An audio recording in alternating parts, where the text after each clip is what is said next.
International Scientific Consortium for International Sustainability, ISCIS, Sustainable Development Goals SDGs Conference in Bandar Lampung, Indonesia.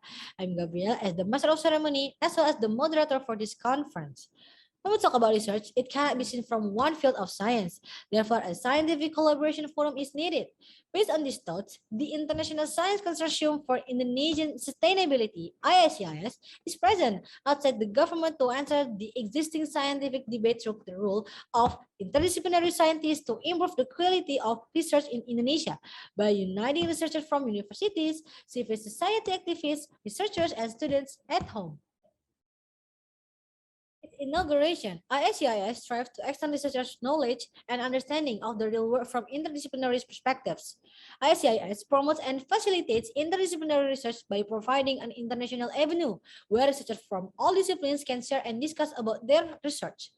Thanks to the support from researchers, members, and collaborating universities, NGOs, scientific consortium, and individual researchers, ISCIS can successfully establish itself a center of excellence for interdisciplinary research. The Society wishes to organize regular workshops, seminars, and international conferences that bring together researchers from all disciplines to meet and interact. Honorable Head of the Consortium's organizations, dear keynote speakers, paper presenter, and participants of the Sustainable Development Goals Conference.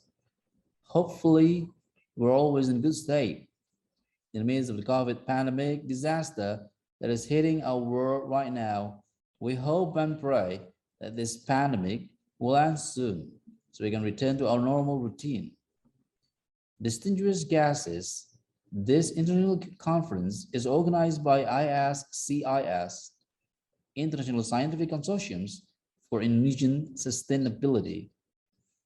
Thanks to the unity of visions and missions of various organizations or institutions in the form of consortiums that focus on a field of study and research across discipline, with the aspirations of the formations of an order for the progress of nation's life through research activities across scientific disciplines, from universities, NGOs, and individual research. Therefore, this year, with a very warm conversations full of enthusiasm, the people who are members of ISCIS held an international conference with the theme Sustainable Development Goals. I would like to express my deepest gratitude and high respect for resource persons, committee colleagues who work behind the scenes so that this international conference can run well. As the chairman of the committee, welcome and thank you. Happy discussions. God bless. Doctor of Engineering, Fritz Ahmad Nuzir, the head of SDG Center, Universitas Bandar Lampung, Lampung, Indonesia. Hello everyone, greetings from Lampung Province in Indonesia. Tabi pun. My name is Fritz Ahmad Nuzir and I'm your keynote speaker for this session. And let me just share my screen before starting.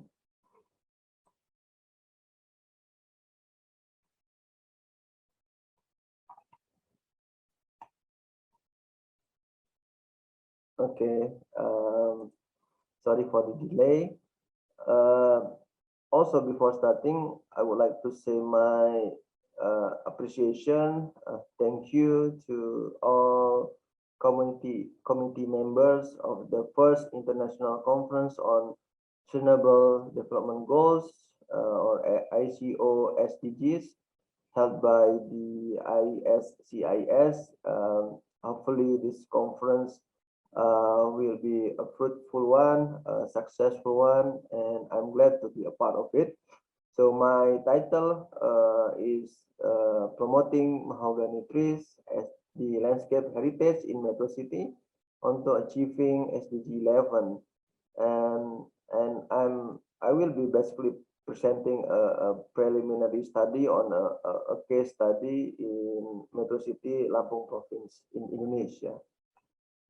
So just a quick introduction about me. I'm currently teaching in the University Bandar Lampung, or in Indonesia we call it Universitas Bandar Lampung, in the Department of Architecture, Faculty of Engineering. And also, I'm now the head of the Center for Sustainable Development Goals Studies, or it's easier to call it as UBL SDG Center. And I got my doctoral degree from the University of Kitakyushu in Japan in 2016. So just move forward to the SDG Center itself. We were established just recently, early this year in February, by this decree of the Rector of Universitas Bandar Lampung, and we are happy to try on to achieve our mission, which are providing scientific input, innovation, and science-based recommendation and strategies to achieve the SDGs. And secondly, monitoring and evaluating progress on SDGs. Third one is mainstreaming SDGs in research and policy. And then the last one, facilitating with stakeholders in synergizing to achieve SDGs. And as I said, I will present to you a case study, and also I will focus on one SDG goals, which is the SDG 11 or goal number 11. But as we know that the nature of SDGs are interlinkage. They have many interlinkages. So I think we can see also connection to other goals. SDG 11 is sustainable cities and communities to make cities and human settlements inclusive, safe, resilient, and sustainable. So there are many targets on this goal, but we will not be able to mention all of them, and I will explain to you later on my presentation. So this is the case study, a small town in the center of Lampung province. It's called Metro City. Probably when you heard about metro, you will kind of think that this is a kind of public transportation in the Europe, or maybe one small town in America or else, yeah. But this is actually a name of a small town in Lampung province in Indonesia. Maybe nobody expect that, but this small town has a quite strong history. And then yeah, the population is basically just small. Yeah, it's only around 160,000 inhabitants, but the city is quite different to other cities in this region.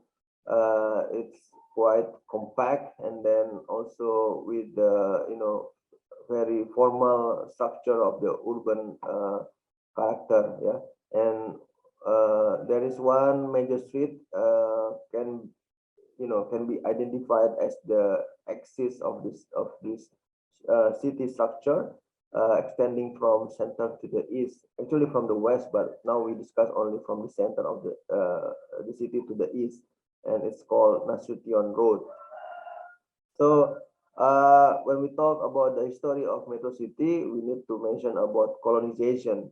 What is colonization? Is actually a period or a kind of development phase, yeah, started by this company, the Perenid Ost Indonesia Company, VOC. The East India Company Association control almost the entire territory or region at that time, including Lampung, and this led to suffering of the indigenous population, inequality in welfare, over exploitation of natural resources, and other humanitarian problems. And then it became the trigger for the birth of the ethical policy or Trias Fund Defender. So it's basically a program that was enacted by Queen Wilhelmina in the Netherlands in 1901, and the program, the Trias Fund Defender, contains three policies or three programs, three main activities. First one is relocation of the residents, moving the people from one dense area to another less dense area. And then the second one, education, or it was mainly to build an educational facility to provide school activity for the people. And then also irrigation, because the agricultural sector was mainly the main sector at the time. So the irrigation system needed to be introduced to the development of an area. And then in 1905, the first group of colonization was started, and then they stationed firstly in Gedong Tataan, an area in Lampung province, and many people, hundreds of people from Bagalan village in Central Java moved to this area in Lampung province. While in Metro itself, the first colonic wave was brought in 1936, so around 30 years after the first one, and then it was started to become to be developed, and then the VOC set up an administrative system for this village, and later on it became more than a village. Then the VOC also build road infrastructure, settlements, and surrounded, of course, by the agricultural land. And then this land was then equipped with the irrigation system. And then also they built or they constructed the schools and other educational facilities to increase the human capacity.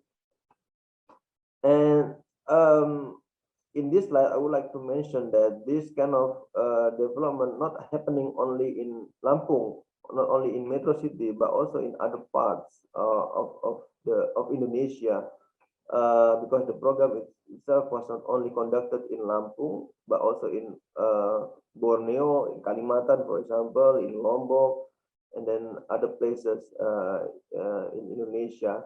And one characteristic of this the development of this area, of an area which later became an urban area, is the street. Yeah, the streets are very formal, very rigid, in grid system, and also not only the line of the street for the vehicle, but also this the existence of distinctive urban trees along the street, along the road, such as mahogany trees or other trees actually planted along the side of the street. And because it's not happening only in Lampung, but also in other places in Indonesia, so we can find this streetscape character also in many places. So it became one of the elements of landscape heritage found in Indonesia. So you can see here one example in Barabai, in Kalimantan, South Borneo. So you can also see the same urban structure as in Metro, with a city center, with a big open space, and also the roads in grid system. And you can see in the right pictures, the top one is the current condition, and then the bottom one is when it was started before, and the trees are still there, and they became the landmarks, the distinctive character of this city, and of course the street itself. And just to show you also other examples of how these urban trees can shape our cities. The left side picture is from the Kitakyushu, a road towards the Sarakura mountain, and you can see this many big trees, sakura trees, and other trees are along the street and become a scenic, memorable image of the city. And also the right side, we can see also Orchard Road in Singapore, Commercial Street, but a very very lively, very busy. But also you can see the trees are kind of completing the scenery, completing the city. And Central Park in New York, and also distinctive characteristic of a street in Middle East in Abu Dhabi actually. So here we would like to focus on mahogany tree because this is what we can find here in Metro City, and it's a long-lived tropical plant, and it can be utilized for shading, medical purposes, natural pesticides, furniture, and also of course we talked before. This is a prominent streetscape element. And according to Kevin Lynch, this is can be valued as one of 5 components of city image, and then yeah, this is a path, yeah, can be identified as a path, and also it can be identified as a cultural and natural heritage. And so it's very important, it's necessary to promote this value by a comprehensive conservation effort to serve as a base for future development. So again, I would like to remind you that we focus on goal 11, and now I would like to introduce to you that we also try to focus more on target 11.3 and 11.4, which is related to the existence of this mahogany tree. 11.3 is about inclusive and sustainable urbanization, and then 11.4 is to protect the world's cultural and natural heritage. For obvious reason, you can see the link, the linkage to the topic that I explained before. So this is the scope of our research. We had these 14 road sections identified, and we use this Google Maps data from 3 years, 2015, 2018, and 19, because these are what available in Google Maps. And using the street view method, we capture, we made snapshots and so on. And you can see in the next slide, we also to verify the virtual observation, we made a direct observation on July this year. And then also to complete our thinking, we conducted also literature review. And also we try to use this SDG interlinkage analysis and visualization tools developed by ISCIS to know how is the connection of our focus targets with other targets. So you can see here how we compile our documentation, and we found out there are as many as 161 mahogany trees based on this observation. And then when we think about when we assume that these trees were planted during the colonization period, so maybe we can think that the age of the trees will already reach around more than half of century, of course, but I would like to say it's nearly 100 years. And the highest canopy, the height reaches more than 20 meters, and the trunk diameter is about or more than 1 meter, because one adult cannot really fully hug the tree. And then there are several findings when we also made the direct observation. We compare with the Google data, and then we found out that there are 3 trees actually missing, yeah, from compared to the data on 2019, and then during from that time to until now, when we conduct the observation in 2021, this one tree here in road section number 7 is completely gone, yeah, missing. You can see how I explained that in this top picture. You can still see the tree. This is we took from the Google Street View data, but then when we visited the same exact location, the tree was already gone. Yeah, only the location where it grew before, but nothing left.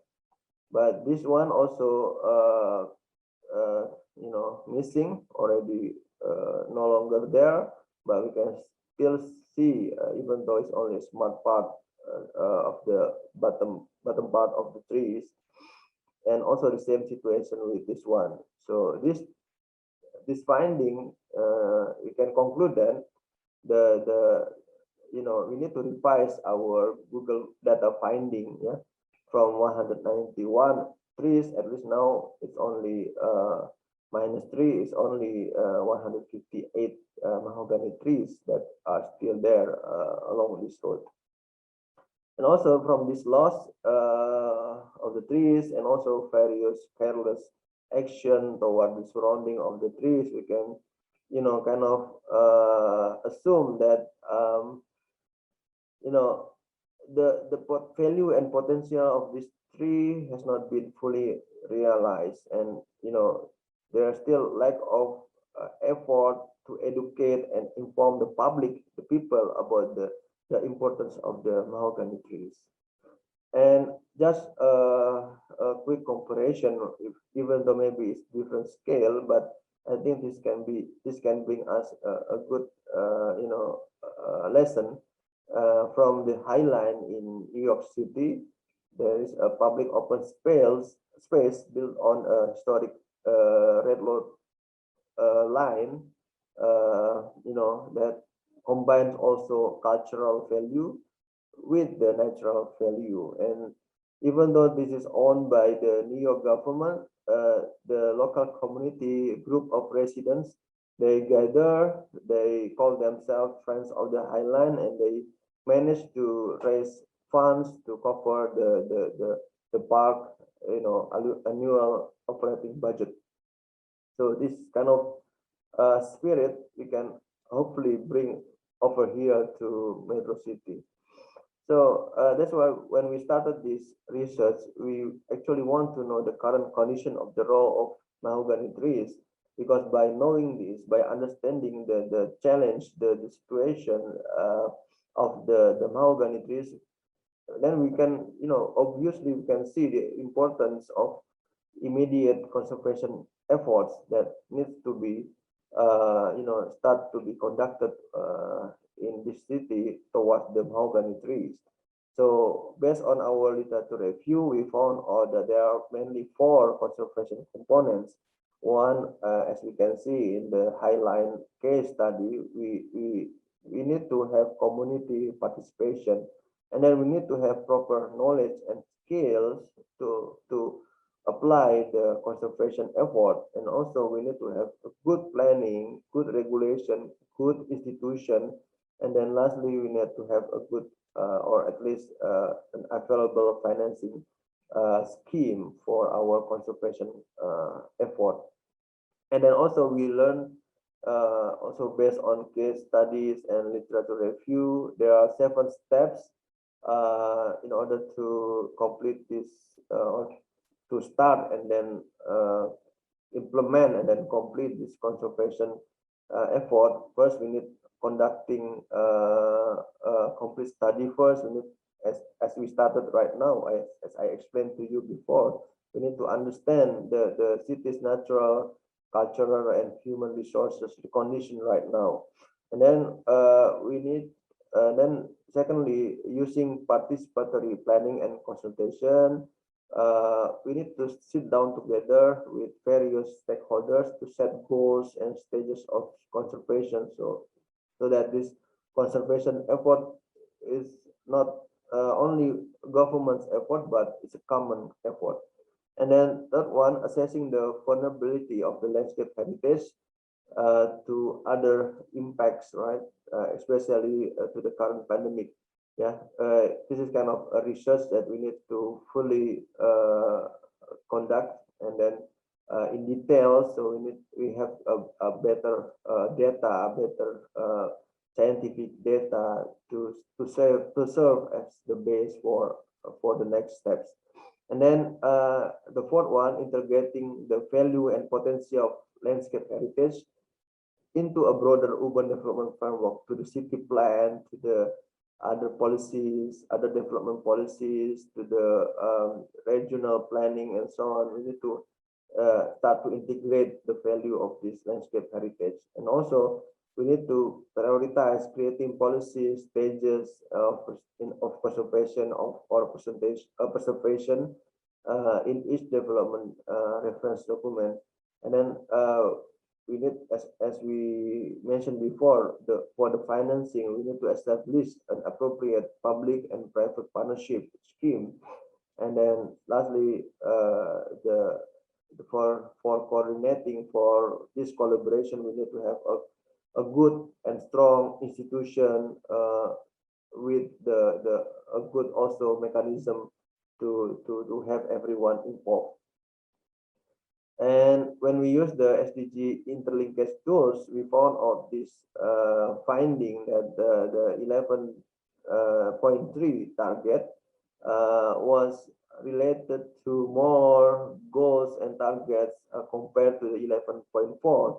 This is an obvious finding. Why? Because the 11.3 was talking on the overall inclusive and sustainable urbanization, while the 11.4 is more focused on the cultural and natural aspect of the city. And so this is, we can learn the how it's interlinkage to other goals and targets. But also actually, unfortunately, we can see also one big challenge for the future development or achievement of these targets. The lines here are still in dotted lines, right? This meaning that the data is either not available, not sufficient, or not reliable enough to serve as assessment tools or the base for assessing the target achievement. So therefore, we are happy to continue this study on this target, especially in our case study, because then we will able to contribute more data, more information, more discussion toward these targets, especially on goal 11. Okay, that's the end of my presentation from UBL SDG Center. I would like to say thank you. Let's realize our goals together, and you can contact us using our social media, our Instagram at SDG Center UBL, and also just email us, drop us an email to our email address sdgcenterubl@gmail.com. Let me stop the share before closing. Once again, thank you very much. I'm Fritz Ahmad Wazir. Happy to be here, happy to talk in front of you all, even though it's only a virtual conference, but hopefully we can collaborate in the future to achieve the SDGs, and also hopefully we can meet again in another opportunity, another conference, another meetings, or maybe another activities. Once again, thank you to the committee. I would like to end my presentation. Tabik pun, thank you very much. Bye-bye. Speaker, Dr. Isharyanto from the Faculty of Law, Universitas 11 Maret, Surakarta, Indonesia. Bismillahirrahmanirrahim. Assalamualaikum warahmatullahi wabarakatuh. Good morning. Thank you for time you have given me. Dear organizer of the conference, lecturers, researchers, and conference participants, I am honored to be given the opportunity to be one of the speakers at this conference. On this occasion, allow me to convey a little of my exposure, which is the result of research that I have done regarding food security law and policy in the COVID-19 pandemic in Indonesia. My presentation is a research that uses a multidisciplinary approach. In this case, is law and public policy. Of course, I must first of all say that in the intellectual treasures in Indonesia, Research of on food policy using this approach is still rarely done. In my presentation, we would like to briefly convey a review of food law and policy during the COVID-19 pandemic. I hope that my presentation will be useful, especially for academics and related stakeholders, to jointly think about the concept and realization of policies that concern the interests of many people. Alright, I will explain it through the following slides. As an introduction, I will say that the COVID-19 pandemic has impacted food security, including nutritional adequacy in various ways, not only income but also overall health. In short, together latent poverty, food insecurity into the effect of the pandemic as amplitude to great for other sectors. Indonesia case is not far from this phenomenon to the COVID-19 pandemic situation. Comprehensive food security is urgently needed, helping communities build the resilience capabilities needed to move forward.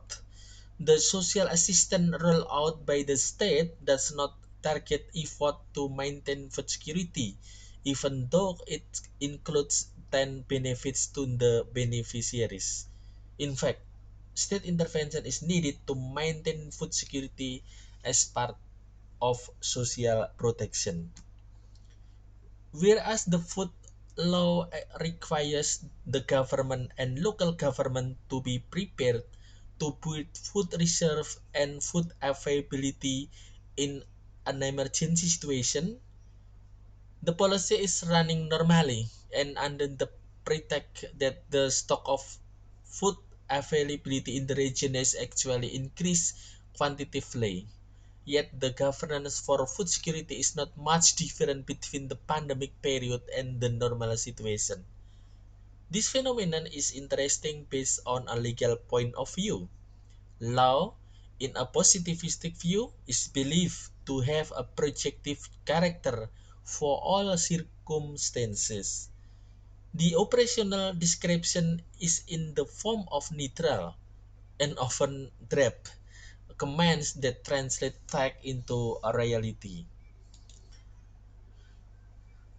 Okay, I will to explain realization of law and policies in Indonesia.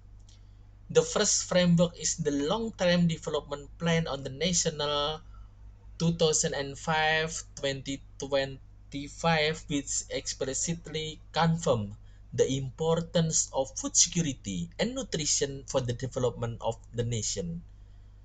The second framework is the 2012 Food Law, which adds and formalizes the goal of food sovereignty in Indonesia development agenda. Guided by these two frameworks, the 2015-2019 National Medium-Term Development Plan states that the government should focus on efforts to increase the food uh, I'm sorry, effort to first increase the food availability by increasing domestic food production. The second, improve the quality of food distribution and access. The third, improve the overall quality and nutritional value of Indonesian food. The fourth, protect food security through preparedness for disaster and plan diseases. I'm sorry, plan diseases. And the fifth, improve the livelihoods of small farmers, fishermen, and food producers. And then in this second presidency of Joko Widodo, the National Midterm Development Plan 2020-2024 follows similar guidelines. This document sets out increasing food production and access, as well as improving the quality and food consumption as a priority. However, compared to the previous period's document, the National Medium-Term Development Plan places greater emphasis on increasing water security and water productivity as a way to increase food production. The latest development is the issuance of Presidential Regulation Number 83 of 27 concerning strategic food and nutrition policy. But this regulation does not state how government at the national and local levels can and should strengthen institutions that address food and nutrition security. There are also inconsistencies in the leadership of the two related main strategies or actions plan, namely the National Action Plan for Food and Nutrition 2017-2019 and the National Strategy for Stunting 2018-2024. The National Action Plan for Food and Nutrition adopt a multi-sectoral approach involving 20 ministries and agencies and 3 coordinating ministries under the leadership of the Coordinating Ministry for Human Development and Culture, who are assigned as a heads of a special task force for the implementation of the National Action Plan on Food and Nutrition and report directly to the President. Okay, I will entrench in the main thema for our presentation in this time. In the COVID-19 pandemic, there are no standard guidelines as the basic for Indonesian government policies. There is only a circular letter of the Secretary General of the Minister of Agriculture concerning the government strategy to overcome the impact of COVID-19 on the agricultural sector. This letter states that makes the government will concentrate on 5 priorities. First, ensuring the availability of basic foodstuff, particularly rice and corn. Second, accelerating the export of strategic commodities to maintain the country's economic growth. 3. Notifying farmers and extension workers of health protocol from the Minister of Health to limit the spread of the virus. 4. Developing agricultural markets in each province, increasing local food consumption, and building logistic infrastructure and electronic marketing system for agricultural commodities. And 5. Implementing labor-intensive projects in rural areas to assist the agricultural sector and provide funds for rural communities to mitigate the negative impact of COVID-19. From a production or upstream perspective, farmers and food producers are starting to feel change in the supply of input and also have to adjust production protocol to ensure food quality and safety in the midst of the COVID-19 pandemic. The implementasi of the pembatasan sosial berskala besar in bahasa Indonesia or large scale social restriction. I don't think that this phrase is correctly, but I think people in Indonesia will understand for this phrase. Has a negative impact on the tourism industry in general. Many hotels and restaurants were forced to close due to the decline in visitors numbers. This condition adversely affected the agricultural sector as the demand for food fell drastically. The implementation of social restriction, particularly restriction on flight and other means of transportation, has also disrupted the logistic system of certain regions that depend on other regions to supply the food needs. In my point of view, there are the need of innovation policy because 93% of agricultural business sectors are small farmers. Social protection is needed to say that they are help to improve their production performance. There should be supervision that can be carried out by the Minister of Agriculture and the Agricultural Service in each region to ensure that facilities and assistances can be distributed properly. There is no special scheme for social protection for farmers. I think in my point of view, I can conclusion that food security laws and policies in Indonesia during the COVID-19 pandemic do not change much under the threat of the crisis. This situation is similar of at the regional level to the lack of interaction between government units. On a broader on a broader scale, the situation illustrates that the state's distrust of the function of law, which should have imperative projection to reach future situation. Thank you for your attention, and I uh, get the hope that my presentation will useful for you. Thank you. Rudy LLD, the Regional Chief Executive of Association of Indonesian Constitutional and Administrative Law Lecturers, Universitas Lampung, Indonesia.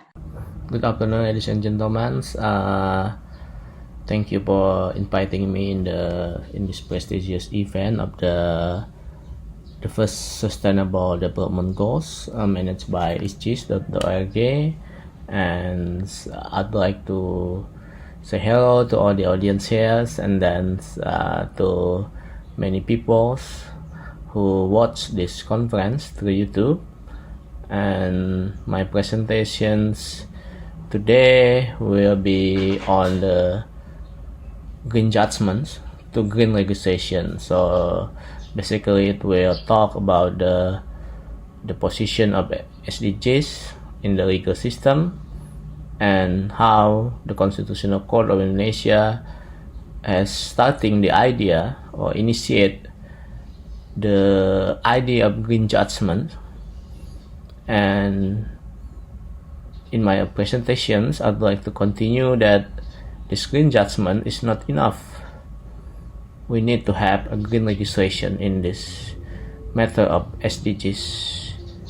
So let's start this discussion.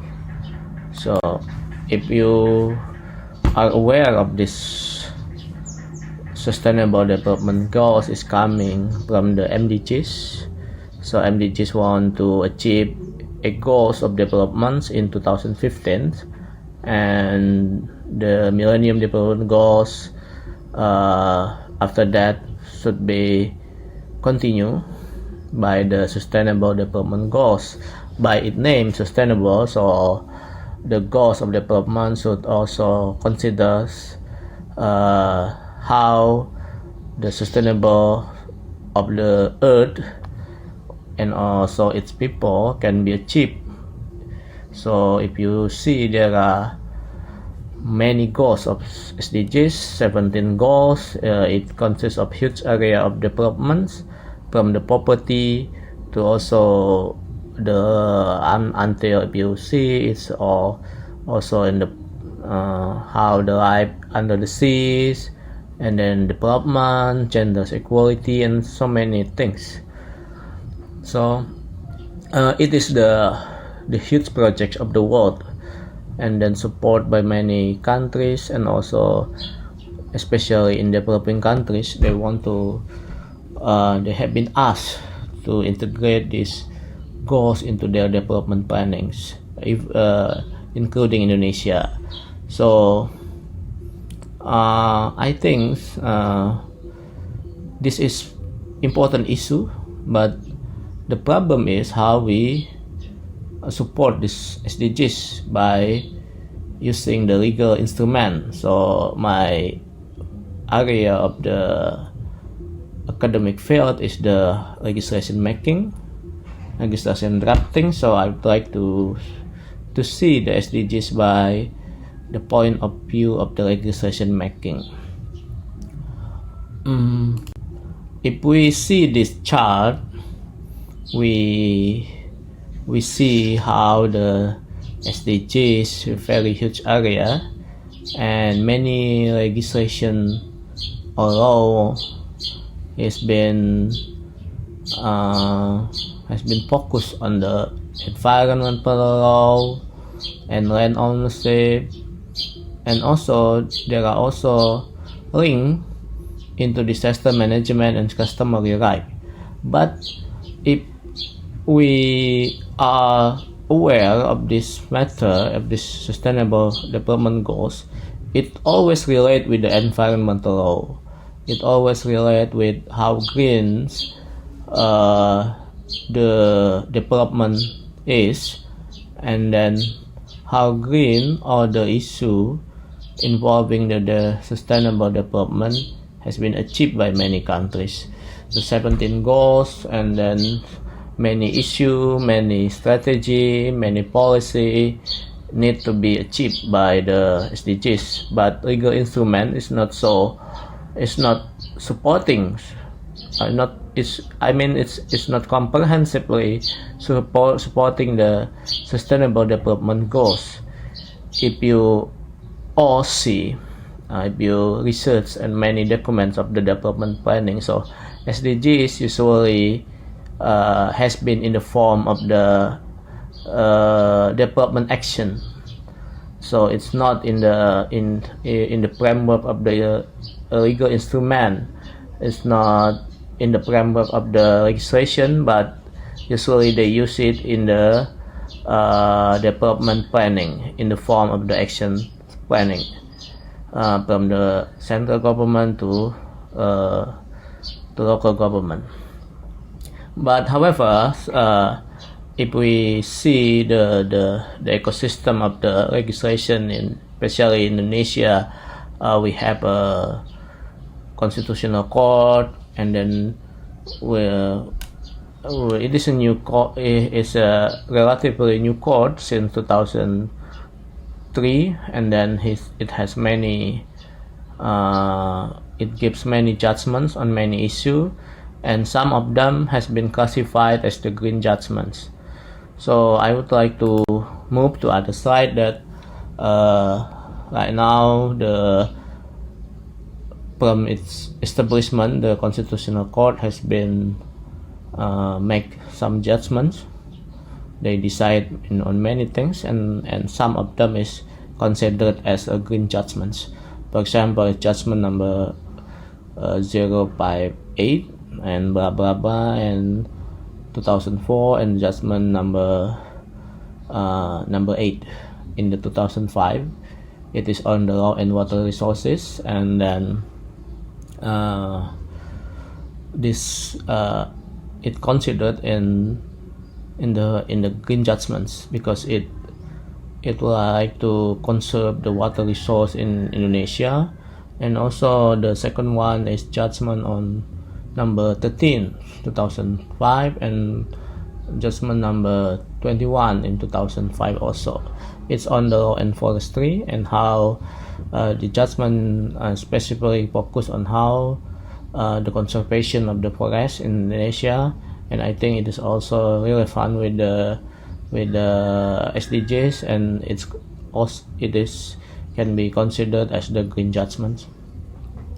And the next is judgment number 021 2005, and is the judgment on the law and corporate social and environmental responsibility.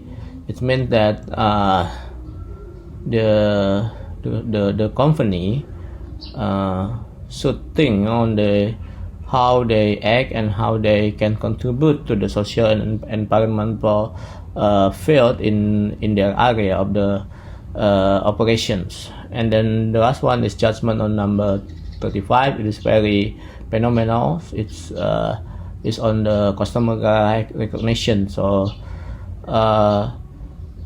from this judgment, we considered the Constitutional Court of Indonesia has been think of the green judgments, and maybe it's connected with the green constitution that is happening in Indonesia and also in the world, that many countries has been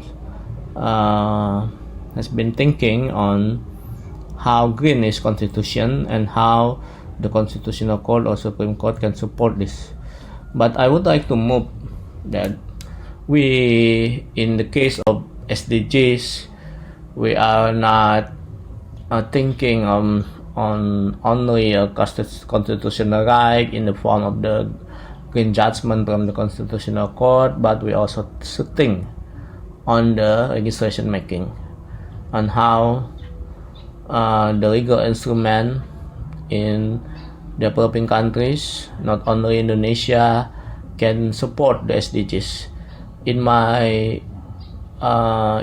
observations, not many countries been specifically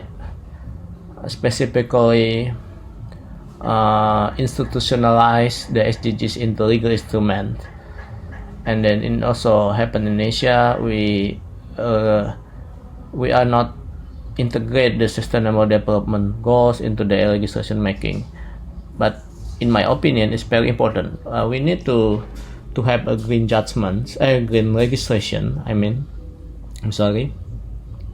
In my opinions, we need green legislations. We have already green judgment, but the follow-up of the green judgment should be green legislation. So, in my opinions, the effort should be made, and we have to think, we have to make it to the to national legislation program nowadays. For example, Indonesia has more than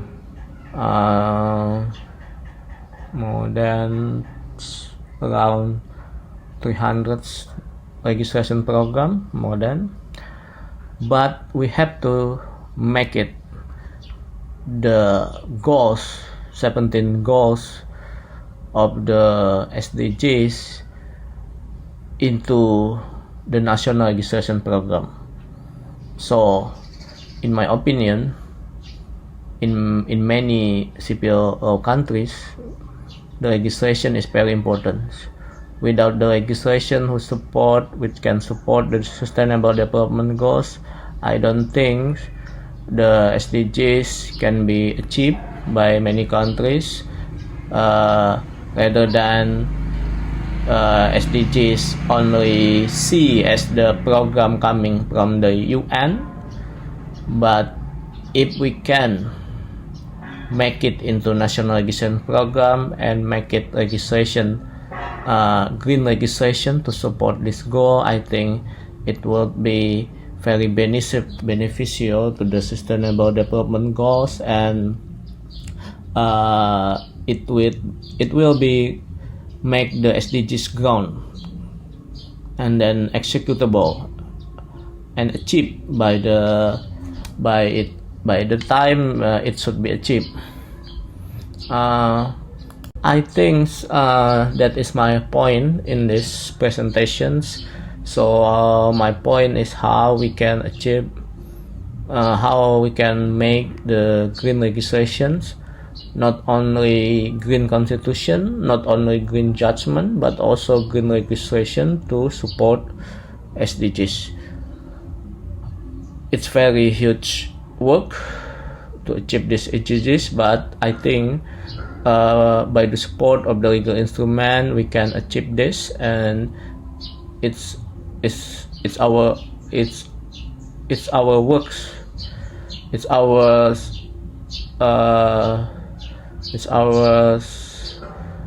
support, it's our contribution to the SDGs. I think that is all my presentation. Thank you for your kind attention. Thank you for the committee. Thank you for the ISCIS.org, and thank you for all the audience here. See you and have a nice day. Mr. Rata Sart One Sewet from Environment Development and Sustainability Program, Chulalongkorn University, Thailand. Everyone. So today I will discuss about the SDG in Thailand experience for the multidisciplinary approach. My name is Ratasad Vanaswet. I am the PhD candidate from Chulalongkorn University, Thailand. The program is Environment, Development and Sustainability Program. So the content today I will speak about is the introduction, update SDG in Thailand and the SDG among the great pandemics of the COVID-19 and the 5 SDG megatrend for is the case study in Thailand and the conclusion. For the introduction, among from the computation development as SDG in Thailand, the driving the board for the government and the private sector. In Thailand has own development framework that is being used to achieve the SDG. In other words, indicating for the sufficiency economic philosophy. Priority is the principle of the wisdom, honesty, as well as the principle middle part in the reasonable and the prudence, according to the concept of the His Majesty the King Bhumibol the Great. For this, the sufficiency is for sustainability. For is we split it out in the three parts. In the three parts, you have this the focus in the recognize for this the SDG and also in the sufficiency economic that the King is Ramana is initiate that. So we split out the three parts: is quality foundation, management principle, and the progress with the balance. So I would like to update for the SDG index in Thailand. For the updates from 2020, Thailand is decreased rank from 41 in the 2020, but still higher score than Southeast Asia. For the compare with the world is 165 country. So during from this SDG, for the COVID-19 pandemic is happening around the world, and also in Thailand is still have the problem is in the current time. We try to be adjustment and try to be user government policy to control the pandemic as much as possible. So the SDG that impact with with the situation in Thailand now. I think will be from the right hand side 17, 1, 3, 4, and middle one 16 and 5, and also 6. Left hand side will be have 13, 11, 8, 7, and 10. That will be impact from the development. There will be obstruct to be developed during the COVID-19, and also the sustainable development crisis also is in the progress. SCD need to be the official space for the development country as well. So this is a number of the pandemics that we would like to be show and try to be explain why SDG will be quite a little bit developed. So in Thailand have the impact as well for the COVID in the coronavirus pandemic. This is an update for the end of August. In Thailand is the length 29. The link number is 29. Also in the first link still in USA, India, and Brazil respectively. So it's about the SGD megatrend in 2021. everyone is knows we have the five challenges for the business and human rights opportunity crisis, innovation, health, and the COVID accelerated ESD trend, and the green recovery and the challenge for the circular economy. In Thailand we have the target and the own target as well between the government and the private sector. Both will be developed together to be try achieved in 2021. So this is an example case that is from Superview Venture SCG. They both is a large is a company. They build together for the material product design and material product into waste management. There have this the guideline for the circular economy for the five part. They do the product design, resource inputs, manufacturing, sale and marketing, and transportation and product uses. And also they have the joint the partner together in the construction material. In the case study, they have a high-rise building project construction. They develop together for the material and the construction as well.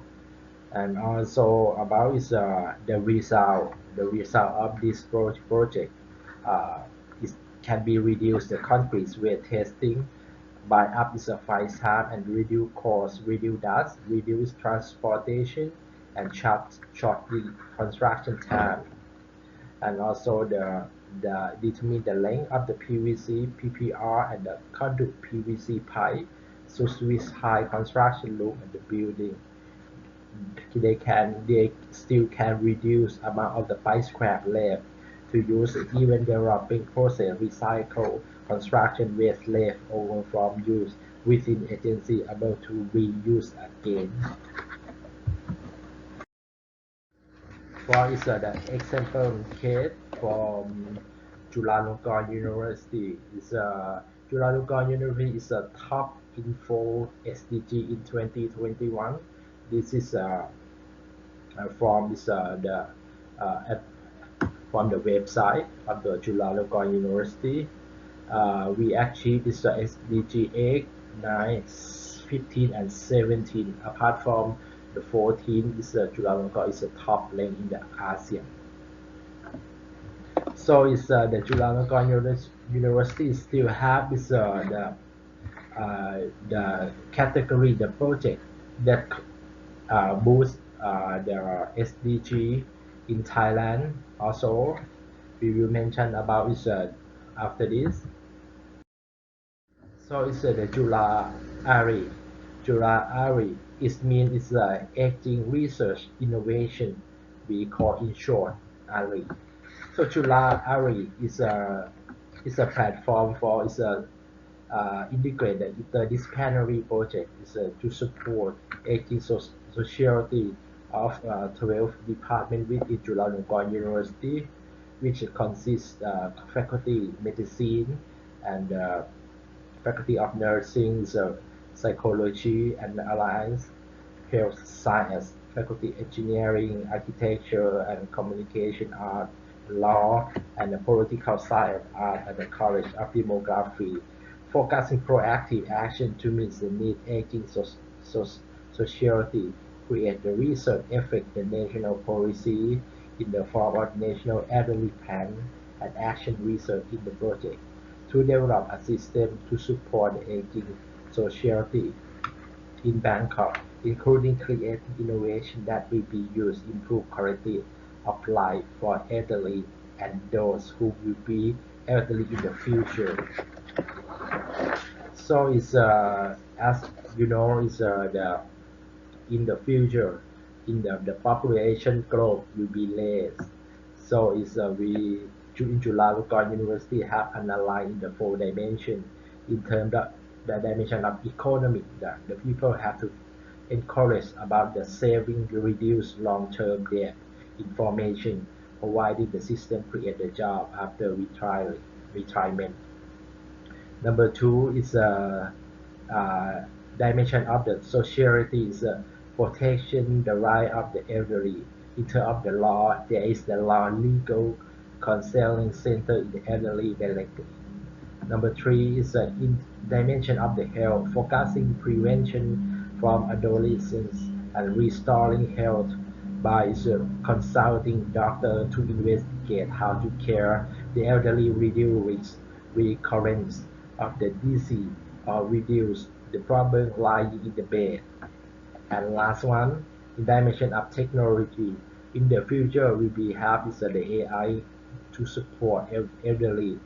The robot technology will be introduced in the healthcare basic medical measurement function, such as blood pressure measurement, health examination, talking the doctor remotely, notification, and taking the medication, and install the system, contact the doctor and children in case of the emergency. Okay, it's after it's a project of the Chulalongkorn. We call Chula Zero Waste. Chula Zero Waste program is a joint effort between these environments research institutes and physical resource management office and network CU faculty and students reduce amount of waste on campus to zero. This determination confirms CU committee to be sustainable green university that focus taking action to save the environment with the cooperation of CU community member. For instance, the Jura involved with the 3R is mean reduce, reuse, recycle. Okay, so moreover, the step eliminate is a create of the waste in the first page has implemented several strategies such as is reducing use of plastic bag and also in the various cooperating store nearby campus by encouraging CU community member as well. So this is for our activity. It's about the July Zero Waste in the 2020 and also 2021 as well. So it's the conclusion. Okay, for it's presently in Thailand have been encouraging in the SDG, but it's not only for the government part, also in the private sector decide to put their business at same trademark. Therefore, does play a very important role in driving sustainable development growth in Thailand.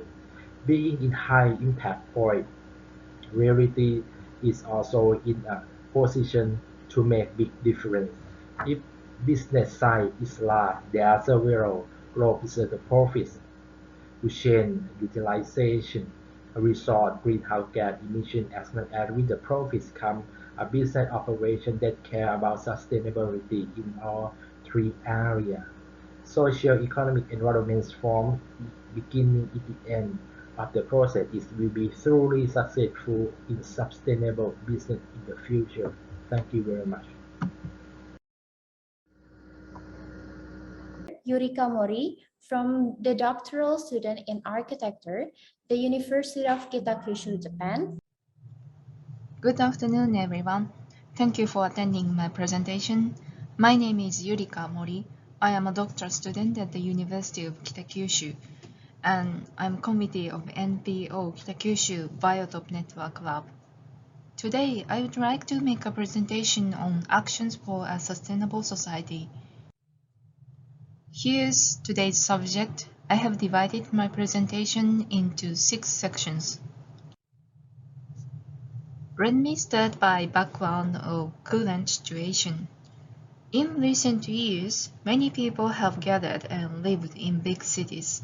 You know, living in urban has various choices from commercial to cultural. As the economy has developed, cities have also expanded and grown. The global pandemic COVID-19 created many opportunities for people living in cities to change their lifestyles. Remote style contribute to the realization of a society where people can work and live according to their own values and lifestyles. Lifestyles have changed in a variety of ways. In both urban and rural life, coexistence with nature is an important keyword for our sustainable society.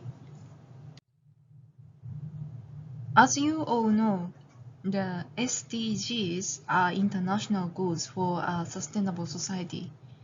I think talking on SDGs is unnecessary here, so I will skip it. In conclusion, we will have a common international goal for a sustainable. There are three components that make up a sustainable society. There is a low carbon society, a recycling-oriented society, and the protection of biodiversity. Our daily activity have a great impact on the natural environment, so we need to be proactive in how we reduce our impact, and we need to protect nature. Okay, so let's move on to next topic, coexistence of nature and people. In Japan, as for the concept of coexisting with nature, there is Japanese term Satoumi and Satoyama. Satoumi is local sea, and Satoyama means local mountain. Satoumi and Satoyama refer to ocean and mountains where biological productivity and biodiversity have been enhanced by human intervention. There are many ways in which humans interact with nature, and it's depending on how we interact with nature. Satoumi and Satoyama development consists of 5 elements: circulation, ecosystem, and communication, which support conservation and regeneration, and the 2 more, place of activity and subject of activity, which support practice. These 5 elements make up a nature, the Satoumi and Satoyama's concept. There is the impact on the ecosystem caused by pollutant discharge from people living activity. Human intervention such as maintenance and cleaning can stop getting worse of the environment, and it will help restore the environment, leading to the creation of rich biodiversity. On the other hand, it's also important to consciously avoid the use of human hands in certain areas. Preservation of an environment close to pristine nature is one of the situations where human hands are added to the management. To put it simply, it's important to seek out relationship to interact with nature in each region, and should we continue to do. I'd like to talk about the conservation activity. In Japan, there are many organizations that protect Satoyama and Satoumi. Now, I would like to look at an activity in Kitakyushu. The Kitakyushu Biotope Network Lab, where I'm working, has activities to protect the local nature. Where Kitakyushu is located. Kitakyushu belongs to the Kyushu area, which is located in the southwest of Japan. Kitakyushu is located in the northernmost of Kyushu region. Our activity include bamboo forest conservation and environmental education activity in Kitakyushu city. And we have project in Surabaya. Kitakyushu and Surabaya city have friendship since 2012. The project is mangrove forest conservation activities. Actually, Kitakyushu has a history of pollution. This is a picture of the sky and sea of Kitakyushu in the 1960s. Kitakyushu supported Japanese high economic growth. Economic development caused pollution. The sea became dirty, the sky became hazy by smoke, so children were not allowed to play outside because of the photochemical smoke. The first to speak out against the pollution problem was a citizen movement by mothers. They were concerned about the health of their children.